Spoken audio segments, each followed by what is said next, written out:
E então, você já se sentiu só, mesmo rodeado por milhares de pessoas? Essa é a realidade de muitos que vivem em centros urbanos ao redor do mundo. Mas afinal, como desenvolver relacionamentos saudáveis e duradouros em circunstâncias adversas? Remando contra a maré. Ame como eu amei. Esse é o título da mensagem de hoje. E agora começa mais um programa Viva, aqui na TV Novo Tempo. Não vá embora. Ele hoje deseja ter uma experiência real com você.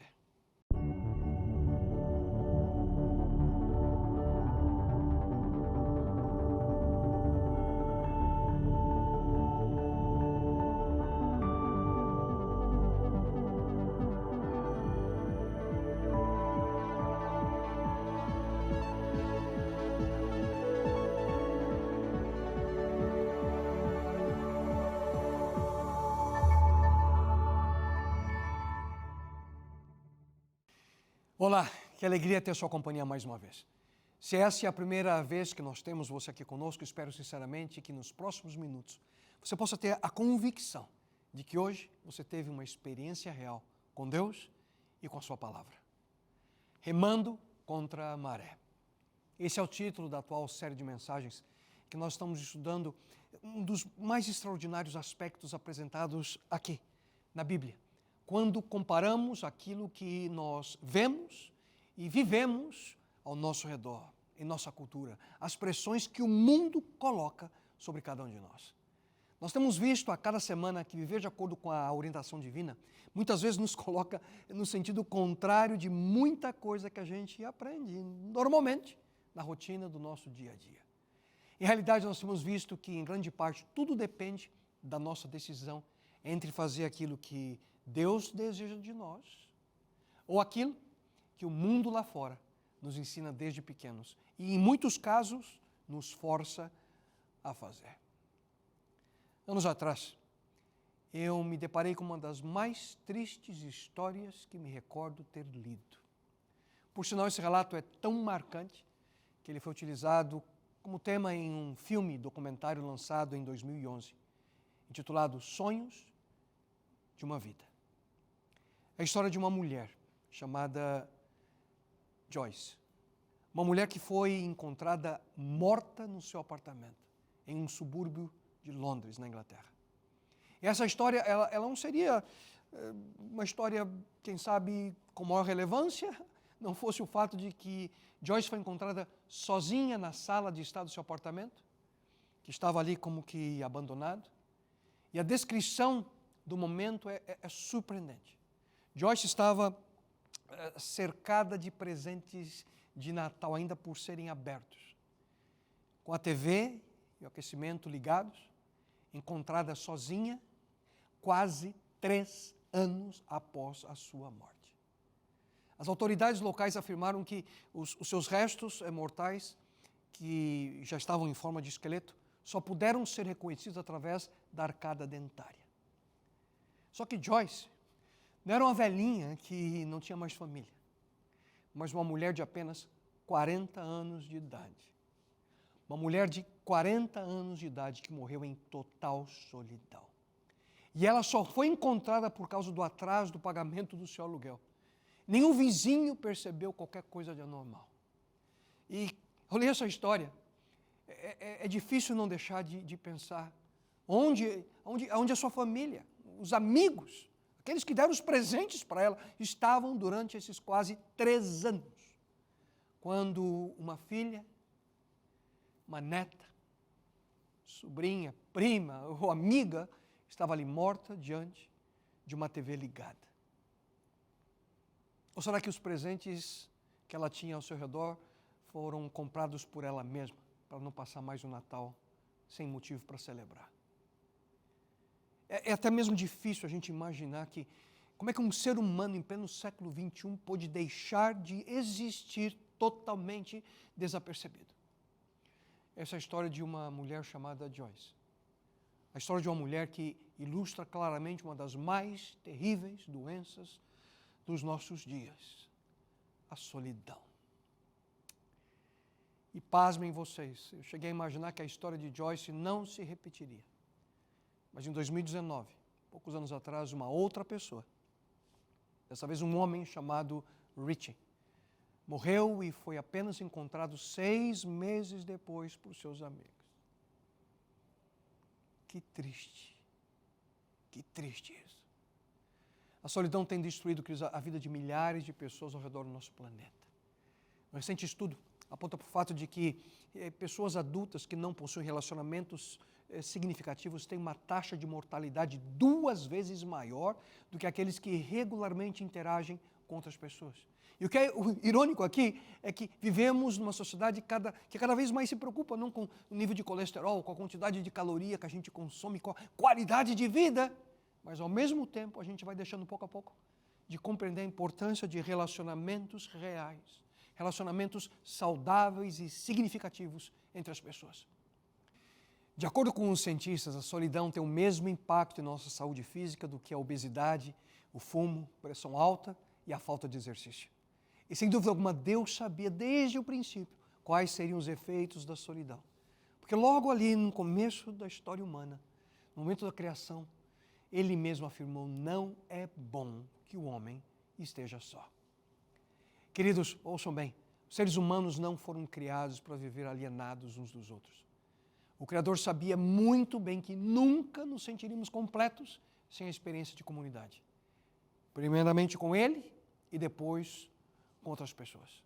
Dentro de cada um de nós está esse desejo de viver compartilhando a nossa vida como comunidade, sem a qual a gente, de maneira inevitável, nós nos sentiríamos vazios. Um sentimento de falta, algo profundo em nossa alma. Fomos criados para viver em comunidade, com relacionamentos uns com os outros. Esse foi o exemplo que o próprio Jesus Cristo nos deixou.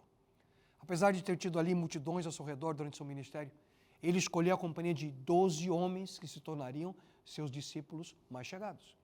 E mesmo entre eles, Jesus desenvolveu um relacionamento especial com 3 desses discípulos, Pedro, Tiago e João.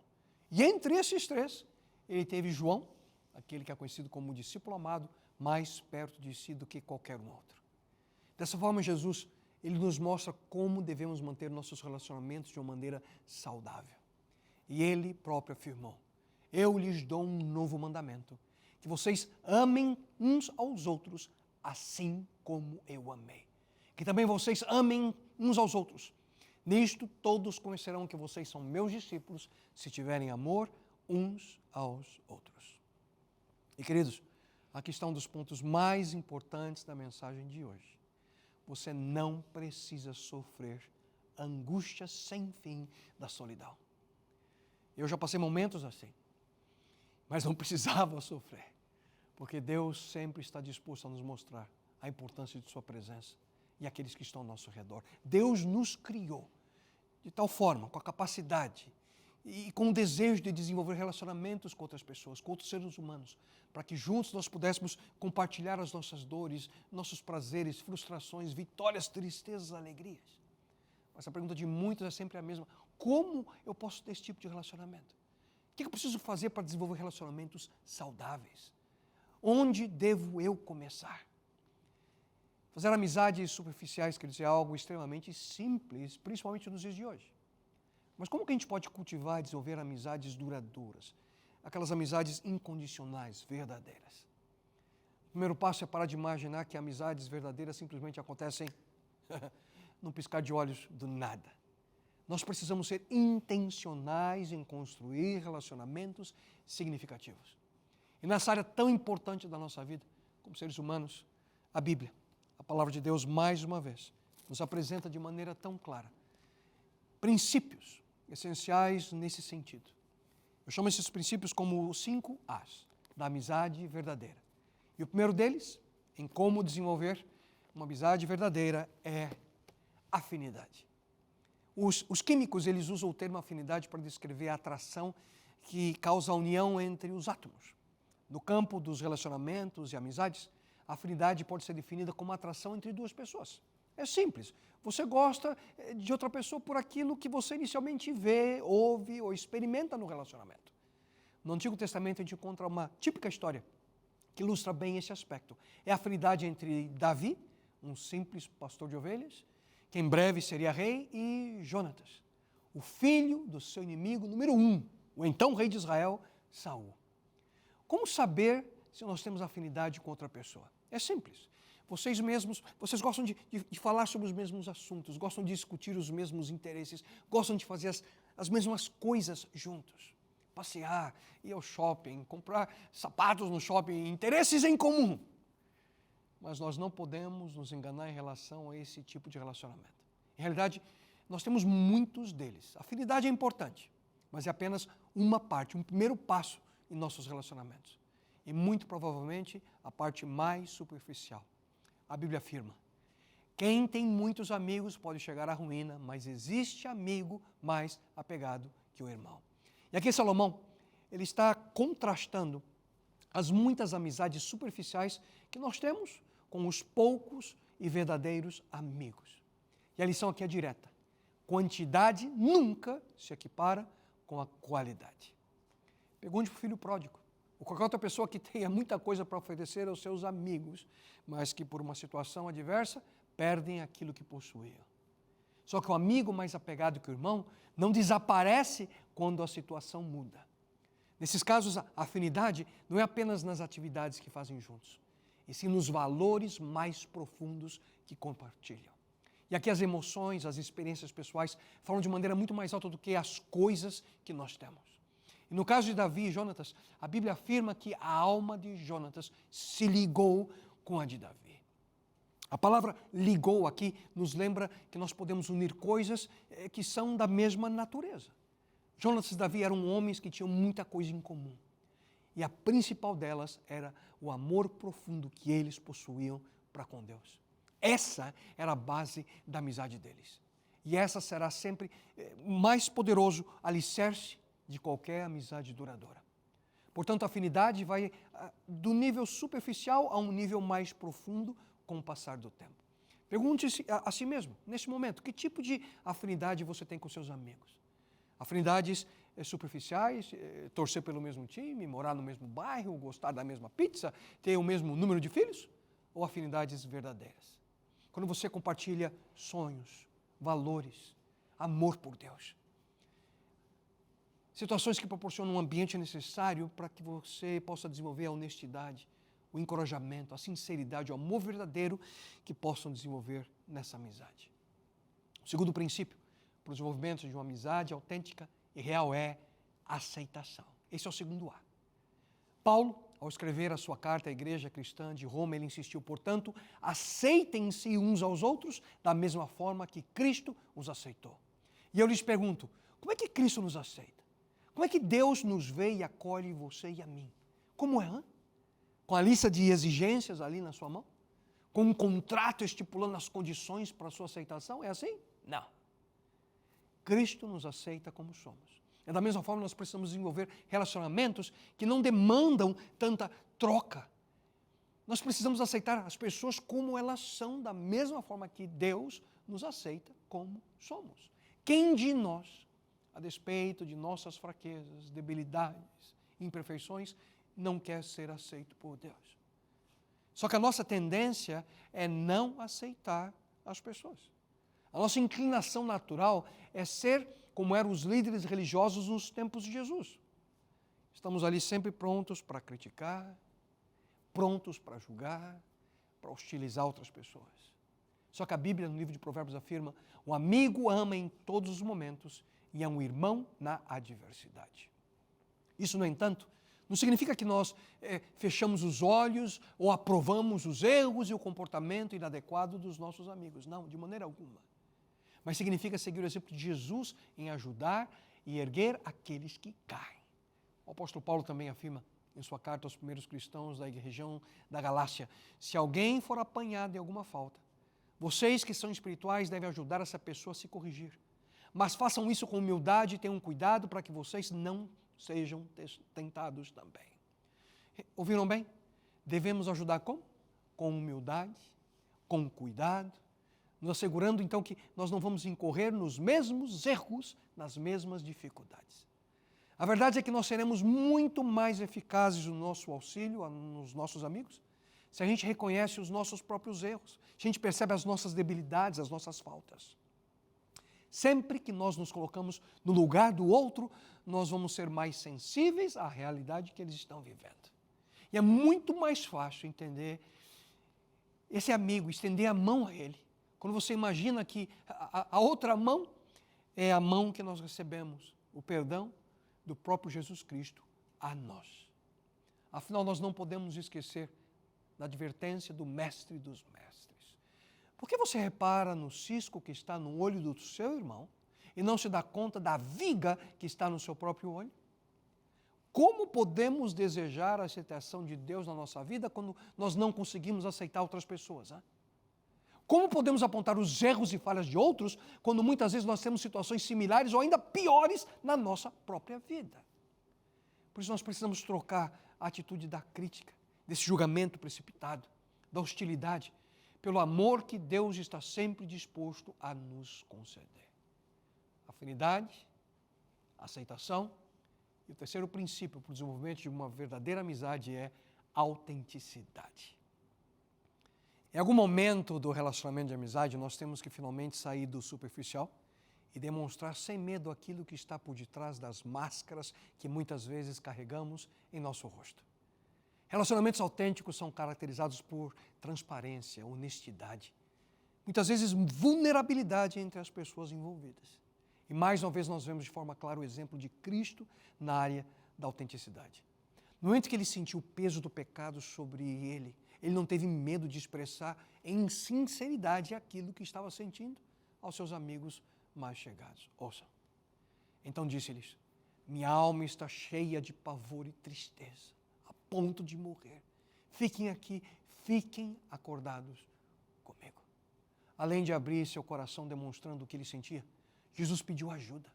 Ele rogou ali aos seus discípulos que estivessem ao seu lado nesse momento de grande angústia. Portanto, sinceridade e humildade são ingredientes essenciais para que a autenticidade seja uma realidade nos seus relacionamentos. No entanto, é importante aqui a gente notar que existem certos extremos a serem evitados ao tentarmos ser autênticos nos nossos relacionamentos. Os dois principais perigos são você ser muito obscuro ou ser transparente demais.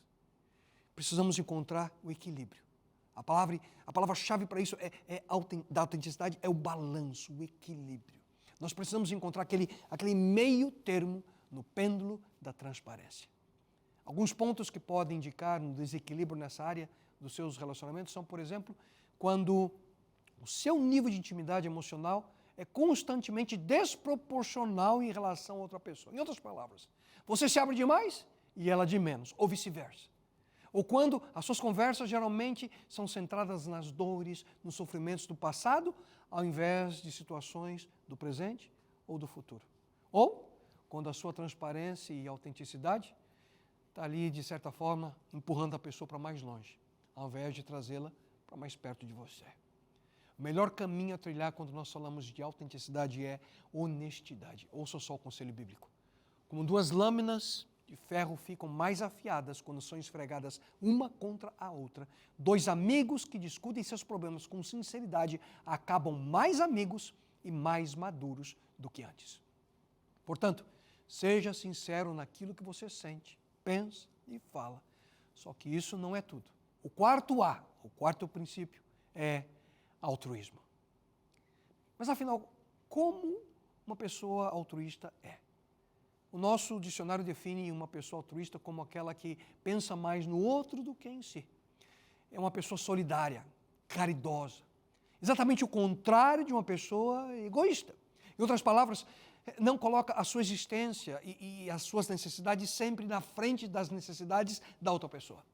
E aqui está um importante conceito dentro da realidade de relacionamentos saudáveis.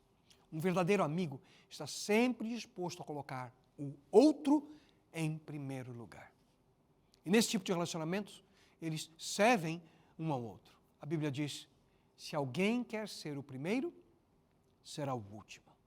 Muita gente inicia amizades apenas e tão somente com interesses egoístas em sua agenda. Mas quando qualquer relacionamento é desenvolvido com o único objetivo de saciar apenas interesses pessoais, geralmente o resultado é drástico. Você tem dúvida? Veja o mundo das celebridades. cercado por pessoas, mas muitas vezes somente buscando interesses pessoais. A ironia aqui é que, se nós podemos dizer assim, é que quanto mais buscamos o bem-estar, quanto mais buscamos a alegria, a satisfação dos nossos amigos, da nossa comunidade, mais seremos beneficiados a médio e a longo prazo, mesmo que muitas vezes não possamos reconhecer os benefícios imediatos ao nosso redor, mas o que não impede que eles também ocorram. Ouça só o que o apóstolo Paulo escreveu: dediquem-se uns aos outros com amor fraternal. Prefiram dar honra aos outros mais do que a si próprios. Quanto mais você se doar em um relacionamento saudável, mais receberá em troca. Quanto menos você olhar para si mesmo, mais receberá a bênção de ver o seu relacionamento sendo desenvolvido dentro do plano de Deus para a sua vida. E aqui uma sugestão para que nós possamos aprofundar as nossas amizades, as raízes verdadeiras das nossas amizades, é simplesmente perguntar a nós mesmos e aos nossos amigos: o que eu posso fazer para ser o melhor amigo para você? Como é que eu posso servir você melhor? O que nós podemos fazer para que a nossa amizade seja ainda melhor? E para concluir, o quinto princípio, o último A, que é ânimo. Em geral, as pessoas tendem a tornar-se aquilo que são encorajadas a ser. Como amigo, nós somos responsáveis em animar com entusiasmo aqueles que nós compartilhamos a nossa amizade, o nosso relacionamento. No entanto, muitas vezes existem fatores até mesmo desconhecidos a nós mesmos que não nos permitem transmitir esse ânimo que nós deveríamos aos nossos amigos. Geralmente as pessoas que não sabem animar são pessoas que precisam de ânimo na realidade. E muitas vezes nós sequer imaginamos quais serão os resultados para uma família, para uma comunidade, um bairro, até mesmo uma cidade, se as pessoas realmente expressassem sua apreciação e palavras de coragem àqueles que estão ao seu redor. Paulo, ele soube muito bem qual era o valor de verdadeiros amigos em momentos que ele realmente precisou. Certa vez ele escreveu a respeito de alguns cristãos que ele conheceu em uma das suas viagens: eles têm sido uma fonte de ânimo para mim. Eu reconheço que existem muitas formas de levar ânimo para amigos, familiares, mas dificilmente alguma delas supera o poder das nossas palavras. A nossa filha caçula, a Gabi, a última a tirar a carteira de motorista, está com um pouquinho, quase 17 anos, 16 anos e 10 meses. E agora está dirigindo sozinha. E durante a última semana ela foi pela primeira vez sozinha para a escola. Todos os dias eu ia atrás para ver ali os ajustes finais que ela merecia. Durante 4 dias consecutivos, ela estacionava, eu parava atrás e dizia: filha, mais no centro, filha, não esquece, filha, não esquece. No último dia, eu parei, ela já estava esperando a bronca, né? Eu só disse para ela: foi maravilhoso, ótimo, você fez bem. Ânimo. Todos nós precisamos ouvir, vez ou outra, palavras de ânimo em momentos de incerteza e dificuldade. Então, quando foi a última vez que você disse a um amigo, a um familiar, quão importante ele é na sua vida? Quando foi a última vez que você encorajou um amigo seu a passar por um momento de dificuldade? Não tenha medo, diga a ele. Não tenha medo, diga para ela. Expresse a sua apreciação, o seu orgulho por ter essa pessoa como seu amigo, ou ter essa pessoa como a sua amiga. Afinidade, aceitação, autenticidade, altruísmo e ânimo. Todos esses são ingredientes fundamentais na receita de relacionamentos saudáveis e duradouros. Mas ao concluir, eu não poderia deixar de voltar à história que eu mencionei a vocês no início da mensagem de hoje. A triste história de uma mulher chamada Joyce. Uma mulher que deixou de existir sem fazer qualquer falta a nenhuma pessoa. Uma mulher que simplesmente desapareceu. Deixou de existir e foi esquecida em pleno século XXI. As reportagens que noticiaram esse triste acontecimento, eu li os recortes de jornal. Diziam que quando encontraram os seus restos mortais, a TV ainda estava ligada. Ela passou, queridos, 2 aniversários sem vida na sua sala de estar. Ela passou 2 natais com os presentes ali ao seu redor. Mas ninguém ligou para ela para desejar felicidades ou sequer sentir sua falta. Mas uma coisa chamou minha atenção é que a TV continuava ligada. Quase 3 anos de novelas onde nascimentos, casamentos, mortes, intrigas, brigas foram ali os temas diários. Quase 3 anos em que as competições esportivas passavam naquela mesma TV. Vitórias, empates, derrotas, recordes batidos, alvos alcançados. Quase 3 anos em que os noticiários apresentavam enchentes, fomes, catástrofes, eleições. O mundo continuava a sua jornada diante de um corpo inerte. Ninguém sentiu a falta de Joyce. O que envolvia, queridos, uma simples decisão. Mas ninguém se importou em tomar essa decisão. A decisão de cuidar de alguém. Querido amigo, querida amiga, como em todas as outras dimensões da nossa vida, quando nós falamos de relacionamentos, cada um de nós tem uma escolha a fazer. Deus, Ele nos criou com o desejo, com a capacidade de desenvolvermos relacionamentos com outras pessoas, para afastar de nós as tristes, as terríveis consequências da solidão na nossa vida. Mas cada um de nós tem uma escolha a fazer. Em primeiro lugar, é a escolha por desenvolver relacionamentos significativos. E não é algo tão simples. Eu sei que viver intencionalmente dessa maneira, na realidade, é arriscado. Algumas pessoas não entendem, não compreendem aquilo que nós buscamos, aquilo que queremos. E sem dúvida alguma, quase sempre é complicado. Toma tempo, demanda paciência e algumas vezes pode ser até frustrante, mas ao final, não tenha dúvidas, viver em comunidade vale a pena. Cada década que passa, a gente vive num mundo que se torna cada vez mais individualista e sem amor ao próximo.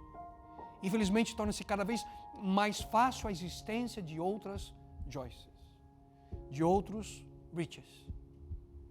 Muitos cumprem seu papel ali no esquema que a sociedade exige como consumidor, contribuinte, mas infelizmente deixam de ser um ser humano e se transformam em um número ou uma senha bancária. E no final eu lhe pergunto, quantos terminarão sua vida diante de uma televisão ligada e em total solidão? Então, qual é a sua escolha? Se você me permite nesse momento, eu quero orar por você. Bom Deus, Pai, esse é um dos temas importantes da nossa vida, a importância de desenvolver relacionamentos saudáveis. Em primeiro lugar, obviamente, contigo. Mas de Ti vem e flui os relacionamentos com aqueles que estão ao nosso redor. Ajuda-nos, Pai, que possamos ser intencionais, colocando em prática os princípios que hoje aprendemos. A desenvolver relacionamentos que possam ser benéficos à nossa vida.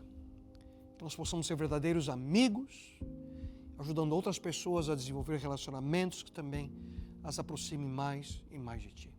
Pai, abençoa cada pessoa que nesse momento agora assiste essa mensagem. A sua família, e tudo isso nós suplicamos a Ti, na bênção e presença de Teu Filho, nosso Senhor e Salvador Jesus Cristo. Amém.